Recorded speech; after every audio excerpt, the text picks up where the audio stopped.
আজকের সেশনের প্রথম প্রশ্ন, what is the plural form of the word louse? Louse এর সঠিক প্লুরাল রূপ কোনটি? একটি ঘোষণা আপনাদের দিয়ে দিচ্ছি। 0 টু অ্যাডভান্স ইংলিশ কোর্সের আজকের পঞ্চম ক্লাস, এখনো অফারটি চলছে। যারা এই কোর্সে এখন ভর্তি হবেন আপনাদের জন্য সুবর্ণ সুযোগ। কোর্স ফিতে 500 টাকা ছাড় পাচ্ছেন, আর সাথে পাচ্ছেন এই বইটি একদম ফ্রি। ভর্তির 2-3 দিনের মধ্যেই ইনশাল্লাহ আপনারা বইটি কুরিয়ারে পেয়ে যাবেন। ইভেন কুরিয়ার খরচটিও আমাদের। দেখুন, ইংরেজি দুর্বলতা রেখে এক্সাম হলে যাওয়া টোটালি এটা একটা বোকামি। এক্সাম হলে যাওয়া মোটেও ঠিক হবে না। যতবার যাবেন ততবারই আপনি ব্যর্থ হবেন। চাকরির পরীক্ষায় আন্দাজে দাগিয়ে কেউ সফল হয়েছে এর নজির কিন্তু অতীতে ছিল না, ইনশাল্লাহ সামনেও থাকবে না। আমরা উত্তরটি করছি। প্রথম প্রশ্নের উত্তর অনেকেই করেছেন। দেখুন, নিয়মটা হচ্ছে কি, লাউস, LOUS, লাউস। সেক্ষেত্রে এটা হচ্ছে লাইস। এরকম আরো কিছু শব্দ আছে, যেমন মাউস থেকে মাইস, লাউস থেকে লাইস। এটি খুব জটিল প্রশ্ন নয়, এটি কমন প্রশ্ন। আই হোপ এই টাইপের প্রশ্ন আবারও সামনে পাবেন, কারণ এগুলো আমি বলি জাতীয় প্রশ্ন, ঘুরে ফিরে এগুলোই আসে। কোয়েশ্চেন নাম্বার 2 স্ক্রিনে আসে কিনা সেটাই হচ্ছে ব্যাপার, না একটু ছোট করতে হবে। হ্যাঁ, এসেছে। চুজ দ্য কারেক্ট সেন্টেন্স, সঠিক বাক্য কোনটা? এখানে শুধু প্রেপোজিশন একটি ব্যবহার।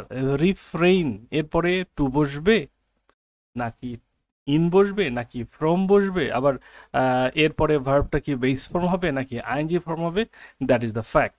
আচ্ছা, দেখি তো কে কি উত্তর করছে, সেটা একটু দেখি আমরা। উত্তর এসেছে 2-এ। অনেকেই বলেছে অপশন ডি হবে সঠিক উত্তর। যারা উত্তর করেছে নজরুল ইসলাম, হাসিব আমলা, উত্তর করেছে নিপা মণ্ডল, সবুজ মিয়া, আহমেদ রাহাত নিয়মিত হয়ে গেছে আমাদের সাথে, মানসুরা, কাইয়ুম হোসেন, হাবিবুর রহমান হাবিব আজকে বই পেয়েছেন জানিয়েছেন, ধন্যবাদ। সাইয়েদা, বইটা পেতে একটু বেগ পেতে হয়েছে, এই জন্য আন্তরিকভাবে দুঃখিত। রিনা সুলতানা, এরপর হচ্ছে নাদিয়া তাবাসসুম, আল রাহা ভুইয়ান।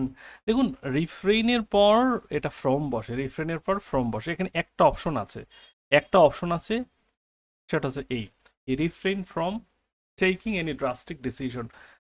10টি ভার্বের পর ফ্রম বসে। এই 10টি ভার্ব আপনাদের কারো কি জানা আছে? আমি আবার বলছি, 10টি ভার্বের পর ফ্রম বসে। এটা আপনাদের জানা আছে কিনা আমি ছোট্ট একটা টোটকা দিয়ে দিই, তাহলে আপনাদের এটি মনে থাকবে। যেমন একটি ভার্ব আছে অ্যাবসেন্ট, এরপর হচ্ছে অ্যাবসেন্ট, অ্যাবস্টেইন, এরপর হচ্ছে রেস্কিউ, এরপর হচ্ছে রিফ্রেইন, এরপর হচ্ছে ডিভার, ডেসিস্ট, ডেসিস, এরপর হচ্ছে ডিসকারেজ, COURAGE, ডিসকারেজ। আর একটা হচ্ছে প্রোহিবিট, প্রিভেন্ট, প্রিভেন্ট। আর কি আছে? আরো একটি আছে, এখানে মোট কয়টা হলো, এটসেট্রা। এখানে হইল 9টা মনে হয়। আরেকটি হচ্ছে অ্যাবজলভ, অ্যাবজলভ, মানে এই হচ্ছে 10টা। অ্যাবজলভ, এই 10টা হয়ে গেছে। দেখুন তো 10টা হয়েছে কিনা। এইটার পর যে ভার্বটা আসবে, সেই ভার্বটার ক্ষেত্রে অবশ্যই আমরা আইএনজিটা ব্যবহার করব। এগুলোর পর ভার্ব আসলে সেটা হচ্ছে আইএনজি ব্যবহার করব। দেখুন, এইটা কে কে মুখস্থ রাখতে পারবেন? খুব দারুণ একটি টেকনিক, কিন্তু কে কে মুখস্থ রাখতে পারবেন একটু বলেন দেখি। আমাদের এই সেশনগুলো অন্যদের মতো আপনি বিবেচনা করলে হবে না, যে আমরা শুধু প্রশ্নটা দেখাইলাম আর উত্তরটা বলে দিলাম। Not like that. এখানে ব্যাখ্যা হয়, বিশ্লেষণ হয়, এবং নতুন কি কি প্রশ্ন আসতে পারে এর দিক নির্দেশনায় আকার ইঙ্গিত থাকে ইনশাল্লাহ। আচ্ছা, বলেন কি কে কে মুখস্থ করতে পারবেন এটা? অ্যাবসেন্ট, অ্যাবস্টেইন, রিফ্রেইন, ডিভার, ডেসিস, ডিসকারেজ সবার মুখস্থ হয় নাই, ঠিক আছে? আল্লাহ বুয়ান বলছে পারবো, থ্যাংক ইউ ভেরি মাচ। এইটা কিন্তু সবার মুখস্থ হয় নাই, মুখস্থ হওয়ার কথা ছিল। আজকে এটা পড়ে ফেলবেন, ওকে? আচ্ছা, পরবর্তী প্রশ্ন, কোয়েশ্চেন নাম্বার 3, 3 নম্বর প্রশ্ন কি আছে দেখুন তো। 3 নম্বর প্রশ্নের ক্ষেত্রে কি আছে লক্ষ্য করুন। ইশরাত এবার লিখে দিয়েছে, রাইট? আচ্ছা, a retired officer lives next door, এটা কি হতে পারে? ইনশাআল্লাহ পারবে। Thank you very much for saying ইনশাআল্লাহ। ইনশাআল্লাহ চাইলে আমরা অনেক কিছুই করতে পারবো। আর retired officer lives next door, এক্ষেত্রে রিটায়ার্ড এটি আসলে কোন parts of speech? That's the fact. কোন পার্টস অফ স্পিচ? চলো তো দেখি আমরা। অনেকে বলে দিয়েছে, এটার উত্তর বলে দিয়েছে। তিনের উত্তর অনেকেই বলেছে এটা, কেউ বলেছে পার্টিসিপল বলেছে। আচ্ছা দেখি তাহলে আমরা এটাকে ব্যাখ্যা বিশ্লেষণ করে ফেলি। দেখুন এই বাক্যে ভার্ব কিন্তু লিভস, এটা লিভস হচ্ছে ভার্ব। এখন এইখানে প্রবলেমটি হচ্ছে এটাও একটি ভার্ব, এটি একটি নন ফাইনাইট ভার্ব, তবে এটি কাজ করেছে as a modifier of a noun. দেখুন নন ফাইনাইট ভার্বগুলো যখন মডিফায়ার অফ আ নাউন, এটা নাউনের মডিফায়ার হয়, সেটা কিন্তু অ্যাজেক্টিভ হয়। এটার অন্য একটা নাম আছে, এটার ফাংশনালি এটা অ্যাজেক্টিভ, বাট মাথায় রাখতে হবে ফিজিক্যালি এটা একটা ভার্ব, এবং সেটা হচ্ছে নন ফাইনাইট ভার্বের মধ্যে যেটি থাকে পার্টিসিপল, অর্থাৎ এটাকে আমরা বলি পাস্ট পার্টিসিপল বলে থাকি। পার্টিসিপল উত্তর করেছে রিনা, উত্তর করেছে কানিস, ফাতিমা তাহেরা, পল্লব কুমার পোদ্দার। আচ্ছা, অফিসার হচ্ছে নাউন, আচ্ছা নাউনকে মডিফাই করেছে, রাইট? এক্স্যাক্টলি চমৎকার বলেছে। পরের প্রশ্ন, অ্যামাংটা কি হবে ভাই? অ্যামাংটা কি হবে?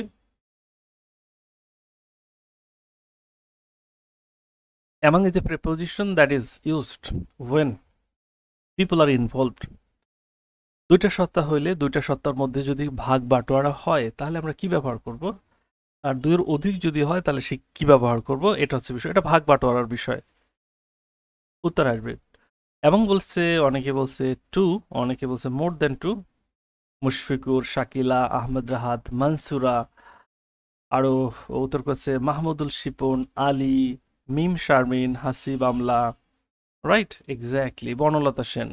দেখুন বিটুইন হলে সেক্ষেত্রে সেটা হতো টু, আর মোর দেন টু হচ্ছে মূলত অ্যামাং মোর দেন টু। ওকে, মোর দেন টু হয়ে গেছে, মোর দেন টু হচ্ছে অ্যামাং। এখানে লম্বা চড়াটা প্রশ্ন আছে, দেখি এই মোটাসোটা প্রশ্নটা একবারে দেখানো যায় কিনা। কি বলছে এখানে? বলছে choose the appropriate preposition in the blank of the following sentence. Eight main war concerned the plot. আটজন লোক এই ষড়যন্ত্রে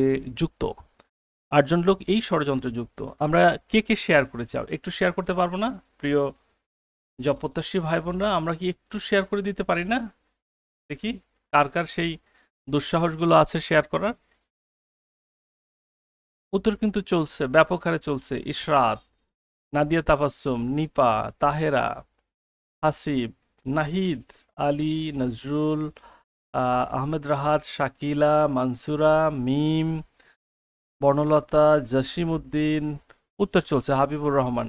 আচ্ছা দেখুন এটার উত্তরটা হচ্ছে, যদি এক কথায় বলি, কনসার্ন ইন মানে হচ্ছে ষড়যন্ত্রে লিপ্ত থাকা। কেমন মনে থাকবে? কনসার্ন ইন মানে হচ্ছে ষড়যন্ত্রে লিপ্ত থাকা, কোনো ষড়যন্ত্রে লিপ্ত থাকা, এর মানে হচ্ছে কনসার্ন ইন। কনসার্নের পর অনেক ধরনের প্রেপোজিশন বসে, তবে সেক্ষেত্রে অর্থের ভিন্নতা রয়েছে। আর ষড়যন্ত্রে যুক্ত থাকা অর্থে কনসার্ন ইন। এরপর দেখুন যেটি আছে কোয়েশ্চেন নাম্বার 6 বলা হচ্ছে এটি মূলত কন্ডিশনাল সেন্টেন্স রিলেটেড একটি প্রশ্ন। আই হোপ এটি আপনারা পারবেন, সমস্যা হবে না। শেয়ার ডান করেছে রিনা সুলতানা, মন থেকে দোয়া।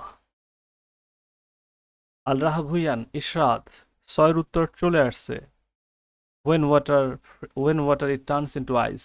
দেখুন এখানে when দিয়ে একটু আমাদের বিভ্রান্তিতে ফেলে দিয়েছে। এটা যদি if দিত তাহলে আর কোনো সমস্যা ছিল না, আর সমস্যা ছিল না, বাট যখনই when দিল আমরা একটু কেমন যেন কনফিউজড হয়ে গেছি। না ভাই, এটা কন্ডিশনাল সেন্টেন্স, এখানে সায়েন্টিফিক ফ্যাক্টগুলো বোঝানো হয়েছে। সায়েন্টিফিক ফ্যাক্ট মানে হচ্ছে জিরো কন্ডিশনালে উভয় সেন্টেন্সকে প্রেজেন্ট ইনডিফিনিট টেন্সে নিতে হবে। ওয়েন ওয়াটার ফ্রিজেস, যখন পানিকে শীতলকরণ করা হয়, মানে শীতল করা হয়, তখন এটি বরফ হয়, মানে it turns into ice. When water freezes present indefinite, it turns into ice, এটাও present indefinite. Okay, I think এটা নিয়ে আমাদের আর কথা বাড়ানোর দরকার হবে না, আমরা চলে যেতে পারি কোয়েশ্চেন নাম্বার 7। কোয়েশ্চেন নাম্বার 7, এটি কিন্তু ভাই সেই চিরচেনা ডিটারমিনার টপিক থেকে প্রশ্নটি এসেছে, ডিটারমিনার থেকে এসেছে, রাইট? এক্স্যাক্টলি। কোয়েশ্চেন নাম্বার 7 দেখুন, উত্তর করবেন। আজকে 0 to অ্যাডভান্স ইংলিশ কোর্স এবং এটিও কোর্সের ক্লাস আছে, নিশ্চয়ই আপনাদের মনে আছে। একটি পরীক্ষার লিঙ্ক অলরেডি দিয়ে দেওয়া হয়েছে, আমরা যেন পরীক্ষাটি দিয়ে ফেলি। আই স্টিল হ্যাভ মানি, প্রথম ধরতে হবে যে মানিটা কোন প্রকারের নাউন। মানিটা হচ্ছে আনকাউন্টেবল নাউন, এই মানিটা হচ্ছে আনকাউন্টেবল নাউন। এর মানে এর সাথে যুক্ত হওয়ার মতো কোয়ালিটি, যোগ্যতা আছে কার? A little. কারণ ফিউ যত আছে, ফিউ এবং মেনি, এরা সবসময় কাউন্টেবল নাউনের সাথে বসে। আমি আবার বলছি, ফিউ এবং মেনি এটা সব সময় কাউন্টেবল নাউনের সাথে বসে। সো সো একটাই বসবে, সেটা হচ্ছে আ লিটল। ডান। পরবর্তী প্রশ্ন কি আছে দেখুন তো। পরবর্তী প্রশ্ন কোয়েশ্চেন নাম্বার 8 নম্বর প্রশ্ন যেটি আছে, বলা হয়েছে select the right compound structure of the sentence though he is poor he is honest. এটার কম্পাউন্ড স্ট্রাকচার আসলে কি হবে? কম্পাউন্ড স্ট্রাকচারটা আমরা জানতে চাচ্ছি। কম্পাউন্ড স্ট্রাকচারটা কি হবে? দো he is poor he is honest. দো অলদো এটা হচ্ছে বিপরীত বিষয়কে যুক্ত করে, আর দো অলদো যুক্ত বাক্যকে যখন আমরা কি করব, এটাকে যখন কম্পাউন্ড করব, তখন একটি কনজাংশন যুক্ত হবে। সেই কনজাংশনটির নাম কি? বলুন দেখি, সেই কনজাংশনটির নাম কি হবে? আরে সি বলছে, তাই না? সি বলছে। এটা হবে বাট। কি হবে? বাট। বিপরীতধর্মী বিষয়কে যুক্ত করে but. He is poor but honest. এই টাইপের প্রশ্ন পরীক্ষাতে, বিসিএস পরীক্ষাতে আসবে, এটা আমরা এখন আর এক্সপেক্ট করি না। প্রশ্নগুলো যেন একটু অ্যাডভান্স করা হয় এবং প্রশ্নের ক্ষেত্রে যে সংস্কার হয়েছে এটা লক্ষণীয়। সর্বশেষ বিসিএস প্রিলিমিনারি প্রশ্ন থেকে, অর্থাৎ 46তম বিসিএস প্রিলিমিনারি যে প্রশ্ন হয়েছে, সেটা দেখলে বোঝা যায় যে কি পরিমাণ সংস্কার হয়েছে। আচ্ছা, 9 নম্বর কোয়েশ্চেন উত্তর করব। 9 নম্বর কোয়েশ্চেন উত্তর করব, দেখি কি আছে। Question number 9।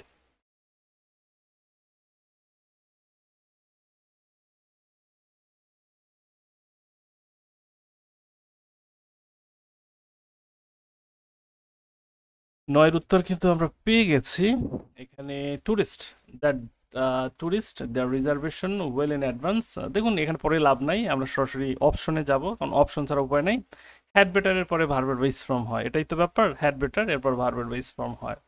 শুধু কি হ্যাড বেটার? এর বাইরেও তো অনেকগুলো রয়েছে। হ্যাড বেটার, উড রেদার আছে না? হ্যাঁ, এরপর হচ্ছে আরও কিছু মডেল আছে, নিড নট, ডেয়ার নট, এগুলোর পর বেস ফর্ম হয়। এটা আমরা কিন্তু রাইট ফর্ম অফ ভার্বসে পড়িয়ে থাকি। কোয়েশ্চেন নাম্বার 9 হয়ে গেল। কোয়েশ্চেন নাম্বার 10-এর দিকে যাচ্ছি। 10, কোয়েশ্চেন নাম্বার 10 লক্ষ্য করুন। কোয়েশ্চেন নাম্বার 10 আনিস ফাতেমা তুলি চমৎকার লিখেছে, শাকিলা শাকিও লিখেছে। ওকে, থ্যাংক ইউ ভেরি মাচ। আমরা তাহলে কোয়েশ্চেন নাম্বার 10টা দেখি। দ্য সান ওয়েন ডাউন, এখানে ডাউনটা আসলে কোন পার্টস অফ স্পিচ? এটি জটিল প্রশ্ন হবে না, এটি জটিল প্রশ্ন হবে না, এটি জটিল প্রশ্ন নয়। এটা সরাসরি মডিফাই করেছে। ডাউনটা মূলত মডিফাই করেছে ওয়েন্টকে, অর্থাৎ সূর্য নিচে তো যায় না, অস্ত যায়। ভার্বকে যারা মডিফাই করে নিঃসন্দেহে তাদের নাম হচ্ছে অ্যাডভার্ব। আমি প্রায় মজা করে বলি, পার্টস অফ স্পিচের মধ্যে 2টা বোন আছে আর 6টা ভাই আছে। এই 2টা বোন 3টা ভাইকে খুব মারাত্মকভাবে জ্বালায়। এর মধ্যে নাউন প্রোনাউনকে জ্বালা হচ্ছে অ্যাডজেক্টিভ, আর অ্যাডজেক্টিভ ভার্বকে জ্বালা হচ্ছে অ্যাডভার্ব। এটা বলে থাকি। সুজন মাহমুদ, আলহামদুলিল্লাহ ভালো আছি। প্রেপোজিশন সেন্টেন্সের শেষে বসলে অ্যাডভার্ব, প্রেপোজিশন সেন্টেন্সের শেষে বসলে অ্যাডভার্ব, রাইট। আরো চমৎকার হয়েছে। Question number 11। 11 প্রশ্ন যেটি বলা হচ্ছে identify the right passive voice of it is impossible to do this. একটি সহজ সেন্টেন্স যখন ভয়েস চেঞ্জ করিয়েছি, আমি নিশ্চয়ই এই টপিকটি এড়িয়ে যাইনি যে একটি মুডাল, একটি ইনফিনিটিভ 2+ ভার্বের বেস ফর্মকে কিভাবে প্যাসিভ করতে হয়। দেখুন, এইখানে যে বাক্যটি আছে, it is impossible to do this, মূল ব্যাপারটা হচ্ছে ভাই, এখানে এমন কোনো ভার্ব নাই যেটাকে আপনি প্যাসিভ করবেন। ইসকে প্যাসিভ করার সুযোগ নাই, এই জন্য আপনাকে প্যাসিভ করতে হবে ইনফিনিটিভকে। আর ইনফিনিটিভকে প্যাসিভ করা 2+ ভার্বের বেস ফর্ম, এটা হচ্ছে টু বি ভার্বের পার্টিসিপল ফর্ম। এই যে এটা, this is impossible to be done. এখানে দিস ছিল অবজেক্টটাকে নিয়ে আসা হয়েছে। হিসেব একেবারেই সহজ। পরবর্তী প্রশ্ন যেটি আছে mutton. Mutton is a dash noun. Mutton কোন প্রকারের নাউন? এটি জটিল প্রশ্ন। আমার তো মনে হচ্ছে না, আমাদের যে ক্যান্ডিডেট তাদের প্রস্তুতি অনেক হাই, এটি জটিল প্রশ্ন হতে পারে না। আমাদের ক্যান্ডিডেট যারা রয়েছে তাদের প্রস্তুতি অনেক হাই, হোপফুলি তারা উত্তর করতে পারবে। মাটন এটি হচ্ছে ম্যাটেরিয়াল নাউন। খান মাহমুদ শিপন, হাবিবুর রহমান, মিম, মুশফিকুর রহমান উত্তর করেছে। এটি 100% ম্যাটেরিয়াল নাউন। কমন নাউন থেকে আপনি যা পাবেন সেটাই হচ্ছে ম্যাটেরিয়াল নাউন। কমন নাউন থেকে যা পাবেন সেটাই হচ্ছে material noun. Good. Question number 13-তে যাচ্ছি। Reading is an excellent habit. এখানে রিডিংটা আসলে কি? রিডিংটা আসলে কি? Reading is an excellent habit, এই প্রশ্নের উত্তর এটা করা খুব কঠিন। এটার উত্তর করতে গেলে, সঠিক উত্তর করলে অনেকে মনে হয় যে গালাগালি শুরু করে দেবে, যে এই জন্য যেটা প্রচলিত উত্তর আছে সেটাই আমি করব। বলছে reading is an excellent habit, এটা কি ভার্বাল নাউন নাকি পার্টিসিপল নাকি ভার্ব নাকি জেরান্ড? প্রথম কথা হচ্ছে এর উত্তর দুটো, ভার্বাল নাউন এবং হচ্ছে জেরান্ড, দুটোই। বাট ভার্বাল নাউন আমরা যেটা জানি, দি, এরপর হচ্ছে ভার্বের আইএনজি, এরপর হচ্ছে অফ, এইটা। দেখুন ভার্ব থেকে যে নাউন হয় সেটাই ভার্বাল নাউন। সো প্রত্যেকটা জিরান্ডি ভার্বাল নাউন, প্রত্যেকটা জিরান্ডি ভার্বাল নাউন। আমি আপনাদের কিছু বই দেখাতে পারতাম, বাট এই মুহূর্তে ইট ইজ ইম্পসিবল, আমার হাতের কাছে নাই। নেসফিল্ডের বই আছে, ওখানে স্পষ্ট লেখা পাবেন যে ভার্বাল নাউনগুলো, অর্থাৎ জেরান্ড, এগুলো ভার্বাল নাউন। ভার্ব থেকে যে নাউন হয় সেটাই ভার্বাল নাউন। বাট এখানে আমরা স্পেসিফিক উত্তর করলাম যেটা, সেটা হচ্ছে জেরান্ড। ওকে। আর এর পজিশন সাবজেক্ট, সাবজেক্টের জায়গায় বসে নাউন অথবা প্রোনাউন, নিঃসন্দেহে এটা নাউন। সেই হিসেবে আমরা গেলাম না, আমরা হিসাবটা এড়িয়ে গেলাম। দেখুন এরপরে 14 নম্বর যে প্রশ্নটি, which on of the following words is an example of distributive pronoun? খুবই সহজ প্রশ্ন।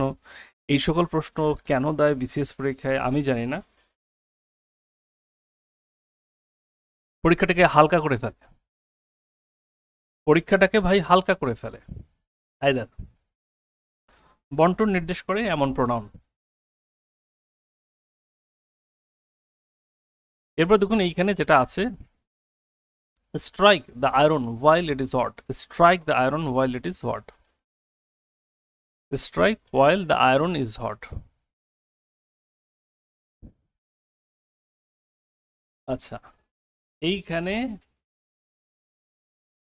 এই যে ওয়াইল দ্য আয়রন ইজ হট, এইটা আসলে কোন ধরনের ক্লজ? উত্তর করবেন।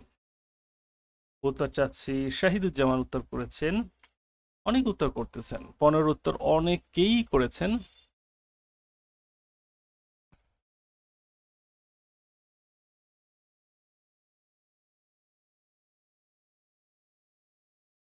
ওয়াইল দ্য আয়রন ইজ হট, এটা কি হবে? এটি অবশ্যই অবশ্যই অ্যাডভার্বিয়াল ক্লজ হবে, অ্যাডভার্বিয়াল ক্লজ। অনেক একটু খটকা লেগে যেতে পারে অনেকের কাছে, যেটা অ্যাডভার্বিয়াল কেন হয়। এটা কিন্তু স্ট্রাইকের অবজেক্ট না, বলছে স্ট্রাইক, পিটাও, while the iron is hot, যখন লোহাটা গরম, যখন তখন, যখন তখন। এই জন্য এটা আমরা বললাম অ্যাডভার্বিয়াল, অ্যাডভার্বিয়াল ক্লজ। এবারে আপনাদের জন্য একটু ঘোষণা আছে যে আমাদের যে কোর্সটা চলছে সেটার ব্যাপারে আমি একটা প্রশ্ন দেখাবো। Just a minute, correct spelling related, এই জন্য এটাকে একটু ঠিক করে নিচ্ছি।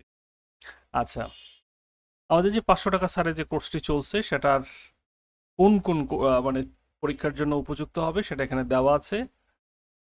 দেখুন প্রশ্নটা দেখুন, select the correctly spelled word, এখানে কোনটা সঠিক, কোনটা সঠিক সেটা একটু জানাবেন। Select the correctly spelled word. Heterogeneous, এখন হেটেরোজেনিয়াস কোন বানানটা সঠিক এটাই জানার বিষয়। উত্তর করবেন। 16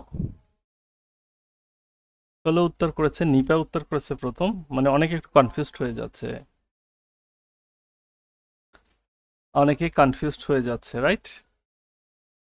রিয়েলিটি 16 নাম্বারই হবে, হেটেরোজিনিয়াস। এই যে হেটেরো, হেটেরোজেনি, জেনিয়াস, জেনিয়াস, হেটেরোজিনিয়াস, রাইট। পরের প্রশ্ন অনেক বড় প্রশ্ন, আমি একটু আপনাদের কাছ থেকে সময় নিচ্ছি।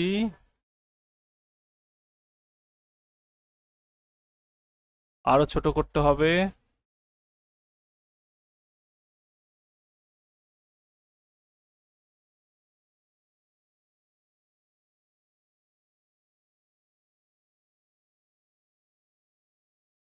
প্রশ্নটির উত্তর করুন।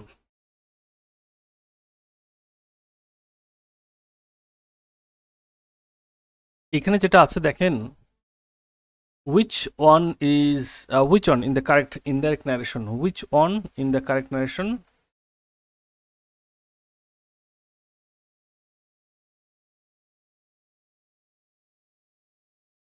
Why have you beaten my dog?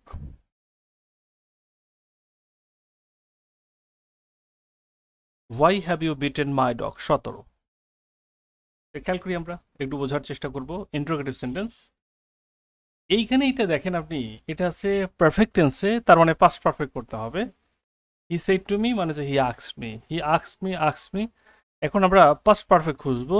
Y had I হচ্ছে না,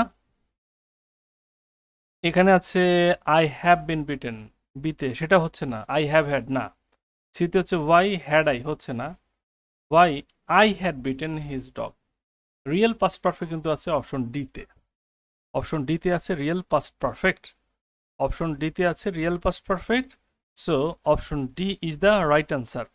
দেখুন, ন্যারেশন রিলেটেড প্রশ্ন উত্তর করার ক্ষেত্রে এই টেকনিকটি আপনারা ফলো করবেন, যে রিপোর্টেড স্পিচটাকে সঠিক জায়গায় নিয়ে যাবেন, এরপর দেখবেন অটোমেটিক্যালি হয়ে গেছে, আর সমস্যা নাই। 17 অপশন ডি হচ্ছে সঠিক উত্তর। 17। 18 নম্বর question, the nobelist has hold of in writing, hold of. The novelist has a hold of manner in writing, history, tradition, style. 18 নম্বর কোয়েশ্চেন, কোয়েশ্চেন নাম্বার 18, উত্তরটা আমরা পেতেই পারি, রাইট? কোয়েশ্চেন নাম্বার 18 কি হতে পারে সঠিক উত্তর জানিয়ে দেবেন। লেখকের কি আছে, তার কি নিজস্ব ধরন আছে? কারণ এখানে তো অনেকগুলো আছে, যেমন হিস্ট্রি আছে, ম্যানার আছে, ট্রেডিশন আছে। সহজ কথায় এখানে যেটা আমরা বলি যে উপন্যাসিক অর্থাৎ যিনি উপন্যাস লেখেন তার নিজস্ব একটি স্বকীয় ঢং আছে, ঢং বা বৈশিষ্ট্য আছে। তো এই ঢং বা বৈশিষ্ট্য এটাকে বলে স্টাইল। এটাকে কি বলে?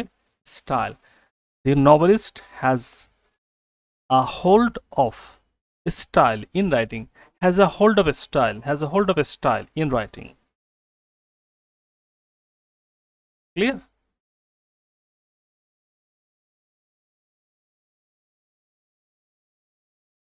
Clear? Has a hold of style in writing.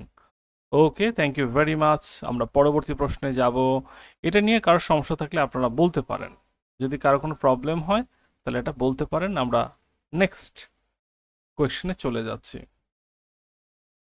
19 number, franchise. Franchise মানে কি? অগ্রাধিকার বা বিশেষ সুবিধা। ফ্রাঞ্চাইজি মানে হচ্ছে অগ্রাধিকার বা বিশেষ সুবিধা। সেক্ষেত্রে কোনটা সঠিক উত্তর হিসেবে নিতে পারি আমরা? ইউটিলিটি, ফ্রাঙ্কনেস, প্রিভিলেজ, সুপারফিশিয়াল, কোনটি হতে পারে? ইশরাত আলহামদুলিল্লাহ বলেছে, thank you very much. Kanis Fatima সঠিক উত্তরটি করেছে।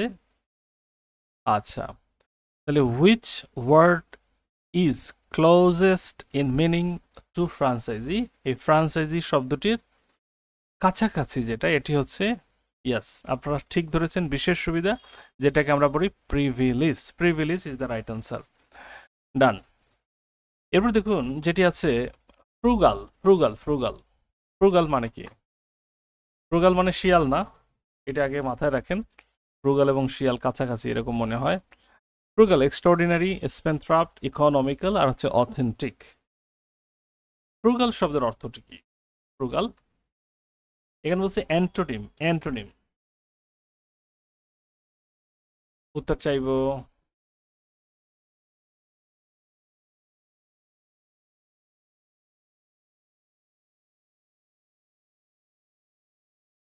ফ্রুগাল মানে হচ্ছে মিতব্যয়ী। মিতব্যয়ী, মিতব্যয়ী এটার অ্যান্টোনিম কি হতে পারে? এক্সট্রাঅর্ডিনারি, স্পেনথ্রাফট, ইকোনমিক্যাল, অথেন্টিক না? ইকোনমিক্যাল তো ওই একই কথা।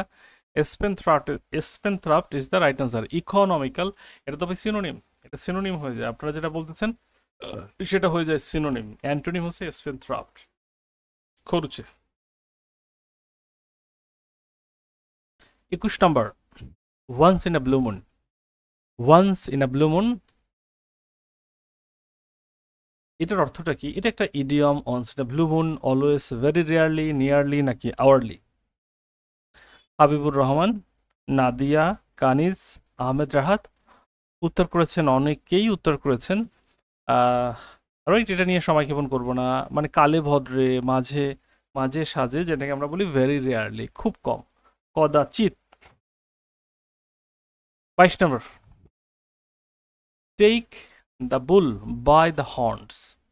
Take the bull by the horns, এটা একটা idiom. Choose the meaning of the idiom take the bull. Take the bull মানে, বুল মানে বলদ অথবা ষাঁড়। বাই দ্য হর্নস মানে কান ধরে নিয়ে যায় না, শিং, শিং ধরে নিয়ে যায়।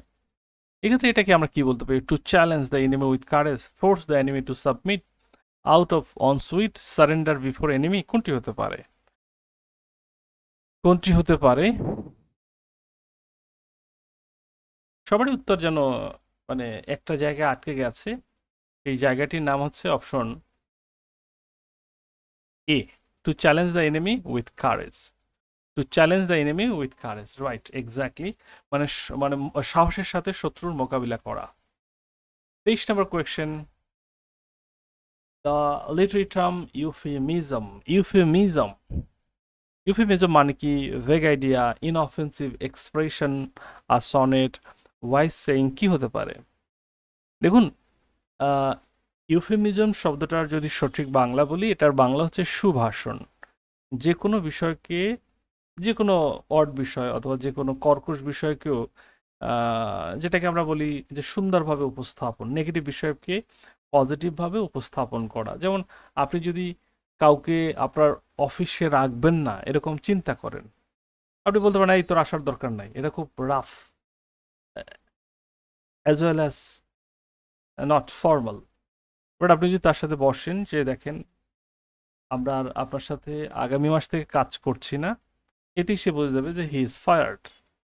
তাকে মারামারি করে, দাপাদাপি করে, গালাগালি করে বের করে দিতে হবে, এটা কিন্তু বিষয় না। এটা হচ্ছে ইউফেমিজম, ইন অফেন্সিভ এক্সপ্রেশন, সুভাষণ, সুন্দরভাবে বলা।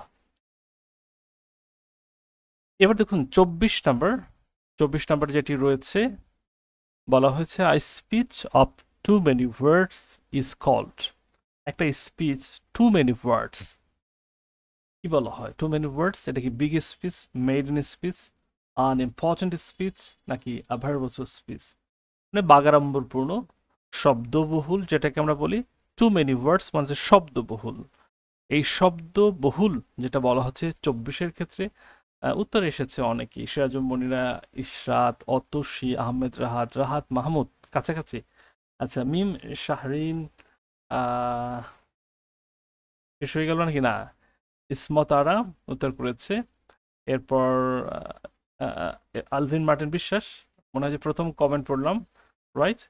আচ্ছা, আখি অরণ্যা, ইশরাত, হাবিবুর রহমান, রাইট, এক্স্যাক্টলি। দেখুন, এটা হচ্ছে ভার্বাস। ভার্বাস মানে শব্দবহুল, শব্দবহুল, যেটাকে আমরা বলি শব্দবহুল। কোয়েশ্চেন নাম্বার কততে যাব এখন? কোয়েশ্চেন নাম্বার আমরা চলে যাচ্ছি 25। The word প্যানেজেরিক। প্যানেজেরিক মানে কি? ক্রিটিসিজম, ইলাবোরেট ক্রিটিসিজম নাকি হাই সাউন্ড? কি হতে পারে? প্যানেজেরিক শব্দের অর্থ হচ্ছে সবিস্তারে প্রশংসা করা। আমি আবার বলছি, প্যানেজেরিক এর মানে হচ্ছে সবিস্তারে প্রশংসা করা। আলমগীর হোসাইন, আলমগীর জানিয়েছেন স্যার কেমন আছেন? আলহামদুলিল্লাহ ভালো আছি, ভালো আছি, আলহামদুলিল্লাহ ভালো আছি। আচ্ছা, প্যানেজেরিক মানে হচ্ছে সবিস্তারে প্রশংসা, এর মানে হচ্ছে elaborate praise, elaborate praise. Jacobian period refers, Jacobian age, কত সাল থেকে কত সাল? জ্যাকোবিয়ান, আমরা জানি যে রেনেসাঁ যুগটাকে অনেক ভাগে ভাগ করা হয়েছে।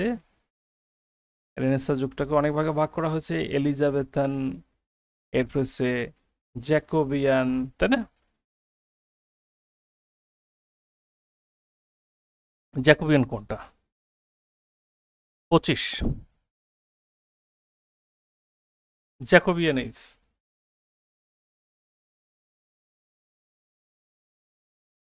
উত্তর আসুক। দেখুন, আপনি রাগ করেন আর যাই করেন, পড়তে হবে। সাহিত্য না পড়ে কোনো সুযোগ নাই। সাহিত্য না পড়ে কোনো সুযোগ নাই। জ্যাকোবিয়ান এজ যেটা হচ্ছে 1603 থেকে 1625, আর 1558 থেকে 1603, আর এটা আমরা পাইলাম কি 1603 থেকে 1625 জ্যাকোবিয়ান পিরিয়ড। এলিজাবেথ পিরিয়ডটা হচ্ছে 58 থেকে শুরু হয়েছে। 27 নম্বর question. Why do the following lines alone, alone, all alone, alone on a white sea, এই ধরনের মানে ডাবল ডাবল একজন রাইটারই ব্যবহার করেন, এবং তার নামটা হচ্ছে যিনি লিরিক্যাল ব্যালাডসের একজন ছিলেন। ওয়ার্ডসওয়ার্থ একজন, আর একজন স্যামুয়েল টেইলর কোলরিজ। এই স্যামুয়েল টেইলর কোলরিজ এইগুলা লেখেন, এই টাইপের লেখা। আর এই লেখাটি মূলত এসেছে the Rime of the Ancient Mariner থেকে। বলছে একা একা একেবারে বিশাল সমুদ্রের বুকে একা। যারা পড়েছে তারা বলতে পারবে। For God sake hold your tongue and let me লাভ, তোরা একটুকু চুপ কর, মোরে ভালোবাসিবারে দে অবসর। এটা রবীন্দ্রনাথ ব্যবহার করেছিলেন শেষের কবিতায়, বাট তিনি এই লাইনটা ধার করেছিলেন একজন বিখ্যাত ইংরেজ কবির থেকে, যাদেরকে বলা হতো ম্যাটাফিজিক্যাল কবি, যারা খুব প্রেম প্রীতি নিয়ে গবেষণা করত। মনে হচ্ছে এই ফিল্ডে তাদের দখলটা ভালো ছিল। এই ব্যক্তির নাম হচ্ছে জন ডার্ন। এই জন ডার্ন যিনি লিখেছেন for god shake hold your tongue and let me লাভ, মানে ফর গড শেক মানে আল্লাহর ওয়াস্তে তুমি চুপ করো, আমাকে ভালোবাসতে দাও। এটাই রবীন্দ্রনাথ বলেছেন, তোরা একটুকু চুপ কর, মোরে ভালোবাসিবারে দে অবসর। আচ্ছা, 28 নাম্বার গেল। এরপর হচ্ছে 29 যেটা রইল, বলা হচ্ছে one of the following authors who wrote an epic. Epic কে লিখেছেন? এদের মধ্যে এপিক কে লিখেছেন? 29 কানিস ফাতিমা, মিম, জিনিয়া উত্তর করেছেন। আরো বলতে হবে কে কে লিখেছেন। এর মধ্যে এপিক কে লিখেছেন? খুব বেশি মানুষ এপিক কে লিখেছেন না, আমি সবাইকে ফোন করছি না। এখানে এপিক লিখেছেন 29 জন মিল্টন। আমাদের জব ক্যান্ডিডেটরা এত পরিমাণে অসচেতন সাহিত্যের ব্যাপারে, এটা খুব দুঃখজনক। Who is not a Victorian poet? কে ভিক্টোরিয়ান নন? ভিক্টোরিয়ান কবি কে নন? Matthew Arnold Victorian, Alexander Pope, Robert Browning, Alfred Tennyson. এখানে ভিক্টোরিয়ান হচ্ছে 3 জন, Arnold, Robert Browning, Alfred Tennyson. তার মানে ভিক্টোরিয়ান নন কে? আলেকজান্ডার পোপ, তিনি ভিক্টোরিয়ান নন। এটা আমরা যখন সাহিত্য পড়াবো ইনশাল্লাহ তখন আপনারা পারবেন। সাহিত্য কোর্স আমাদের আসবে, কিভাবে 10টি থেকে 12টি ক্লাসে সাহিত্যকে গ্রিপে আনা যায়, এইটা নিয়ে দারুণ একটি সেশন ইনশাল্লাহ আপনারা পাবেন। এরপর দেখুন, the play Spanish Tragedy is written by, এখানে যেটা আমরা পাচ্ছি খেয়াল করবেন, স্প্যানিশ ট্রাজেডি এটা লিখেছে থমাস কিট। এই লেখা অনুসারে শেক্সপিয়ার লিখেছেন হ্যামলেট। সাহিত্যের যেমন লিখছে স্যার, সাহিত্যের জন্য আলাদাভাবে ব্যাখ্যামূলক ক্লাস প্রয়োজন, সাহিত্যের জন্য আলাদাভাবে ব্যাখ্যামূলক ক্লাস প্রয়োজন। ইনশাল্লাহ আমরা দেবো। ইংলিশ সাহিত্য পারি না, ইংলিশ সাহিত্য পারবেন, কিন্তু সময় দিতে হবে। Who among the following Indian writers is a famous Nobelist? এর মধ্যে কে বিখ্যাত উপন্যাসিক? গায়ত্রী চক্রবর্তী, স্পিভাক, আর কে নারায়ণ, নিজিম ইস্কিয়াল, কমলা দাস। আর কে নারায়ণ। আর 33 যেটি রয়েছে, which period is known as the golden age of English literature? এগুলো কমন প্রশ্ন, পরীক্ষাতে আসতে আসতে মানুষ বিরক্ত। এই যে এলিজাবেথান এজ, সোনালী যুগ, সোনালী যুগ, মহিমান্বিত যুগ, অনেকভাবে ব্যাখ্যা বিশ্লেষণ করা হয়েছে। ম্যান অ্যান্ড সুপারম্যান কে লিখেছেন? ম্যান অ্যান্ড সুপারম্যান এটি লিখেছেন George Bernard Shaw. Man and Superman. আচ্ছা, আর সর্বশেষ যে প্রশ্নটা আছে খেয়াল করুন 35 number, the most famous satirist in English literature, ইংরেজি সাহিত্যের সবচেয়ে বিখ্যাত স্যাটারিস্ট কে? Jonathan Swift, Alexander Pope, Joseph Addison, Richard Steele. এখানে স্যাটারিস্ট অনেকেই আছেন, তবে একজনকে খুব মারাত্মক টাইপের স্যাটারিস্ট বলা হয়, যাকে বলা হয় বিটার স্যাটারিস্ট। এই বিটার স্যাটারিস্টের নাম হচ্ছে জোনাথন সুইফট। আই হোপ আপনারা বুঝে ফেলছেন, আর সমস্যা নেই। তো আবারও আপনাদের কাছে কথা বলতে হচ্ছে, 0 to অ্যাডভান্স ইংলিশ কোর্স এটা কিন্তু শুরু হয়ে গেছে। 500 টাকা ছাড়ে ভর্তি হতে পারছেন বর্তমানে, আর সাথে এই বইটি ফ্রি পাচ্ছেন, একদম ফ্রি। ঠিকানা দিবেন, আমরা কুরিয়ারে পাঠিয়ে দেব। দেখুন, বর্তমান বাংলাদেশে কোটা ব্যবস্থার যে বিভাজন, এটি যুগান্তকারী। এত চমৎকার লেভেল প্লেইং ফিল্ড কখনো বাংলাদেশের মাটিতে আসবে আমরা বিশ্বাস করি নাই, কখনোই চিন্তা করি নাই, বাট সেটা কিন্তু এসেছে। এখন সরকারি চাকরি প্রাপ্তির পথে বাধা কি? ইংরেজি দুর্বলতা, গণিত দুর্বলতা, এগুলো হচ্ছে বাধা। ইংরেজি এবং গণিত এই দুটোতে ভালো হলে আপনি চাকরি পাবেন ইনশাল্লাহ। শুধু পাবেন না, আপনি পরিবর্তনও করতে পারবেন, যে আপনার চয়েসেবল চাকরিটা নিতে পারবেন। আমার এই চাকরিটা ভালো লাগতেছে না, আমি অন্য চাকরি করব। মেধাবীদের জন্য এখন চাকরি পাওয়া অবশ্যই সহজ। আপনারা এটা তো বিশ্বাস করেন যে আগামী 2-3 বছর নিয়োগটা ফেয়ার হবে, যতদিন কোনো পলিটিক্যাল গভর্নমেন্ট না আসবে আমরা ধরেই নিতে পারি যে অবশ্যই নিয়োগগুলো ফেয়ার হবে। তো এত কিছু বলার কারণ হচ্ছে, ইংরেজি দুর্বলতা নিয়ে এক্সাম হলে যায়েন না। আমাদের 0 to অ্যাডভান্স ইংলিশ কোর্সটি যেই করেছে, যারা নিয়মিত ছিল আলহামদুলিল্লাহ, তাদের রিভিউ 10-এ 10, যে হ্যাঁ আমরা কিছু শিখতে পেরেছি, আলহামদুলিল্লাহ অনেকেই চাকরি হয়েছে। তাহলে আপনি কেন বাদ থাকবেন? আপনাদের কিছু প্রশ্নের উত্তর দেব। দেশভিত্তিক লেখকদের পরিচিতিও প্রয়োজন, আশা করি আপনি দেশভিত্তিক সমাধান দিবেন। ইনশাল্লাহ দেবো। আলহামদুলিল্লাহ স্যার, অনেক ভালো লাগছে আপনার ক্লাস। ইংলিশ সাহিত্যের জন্য কোনো বইটা ভালো হবে, কিছু লাগবে না। এটার পেছনে 15 থেকে 20 পেজ আছে, আর আমার 12টা ক্লাস আছে ইংরেজি সাহিত্যের, এনাফ, আর কিচ্ছু লাগবে না। আলহামদুলিল্লাহ, আলহামদুলিল্লাহ, থ্যাংক ইউ ভেরি মাচ। আমরা 8:30টাতে আবার আমাদের শিডিউল ক্লাস শুরু করব। সেটা তো পেইড ব্যাচে হবে, 0 to অ্যাডভান্স ইংলিশ কোর্সের 5ম ক্লাস। আজকে ভর্তি হলে, এখন ভর্তি হলে এখনও ক্লাস করতে পারবেন। সবাই ভালো থাকবেন, শুভরাত্রি, আল্লাহ হাফেজ।